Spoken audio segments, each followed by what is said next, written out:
Hi friends, డబ్బుని వృధాగా ఖర్చు చేయడంలో సిద్ధహస్తులు ఎవరంటే మనం మగవారు అని అంటాం. కానీ సంపాదనలో కూడా కష్టపడి సంపాదించే వ్యక్తులు ఎవరు? వాళ్ళు మగవారే.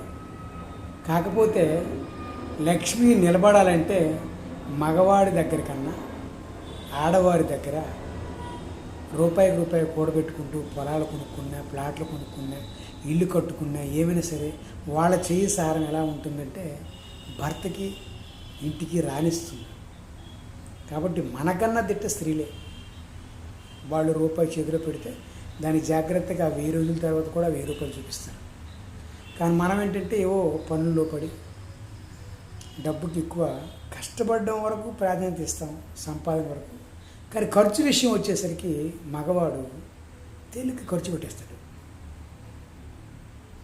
కానీ ఆలోచిస్తూ ఖర్చు పెట్టి జాగ్రత్త చేయాలంటే ఆడవాళ్ళే. వాళ్ళకి ధనం మీద పెద్దరికం ఇవ్వడం చాలా మంచిది అని మా ఉద్దేశం. మరి కొందరు ఎలకల్లా దుకాణాలకు వెళ్ళి టకటకా అన్నీ కొనేసి ఖర్చు పెట్టి మహాతల్లు ఉన్నారని కాదని లేదు. కాబట్టి ఎక్కువ శాతం స్త్రీ లక్ష్మీ నిలయం చాలా జాగ్రత్తగా ఖర్చు పెడతారు, పొదుపు ఉంటుంది. అలాంటి తల్లులకు మాత్రం నమ్మండి, ఇవ్వండి. భార్యలైనా, చెల్లులైనా, అక్కలైనా, అమ్మలైనా వాళ్ళు చూసుకోవడం మంచిది.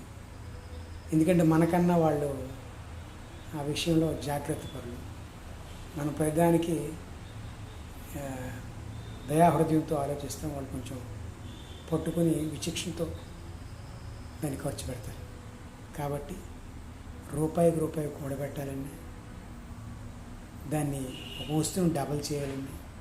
మనకన్నా గొప్పవాళ్ళు స్త్రీలు. వాళ్ళ మాటని గౌరవించి ఆ సంపదను వాళ్ళ చేతిలో పెడితే అది నిజంగా వృద్ధి పొందుతుంది. జై హింద్, జై భారత్.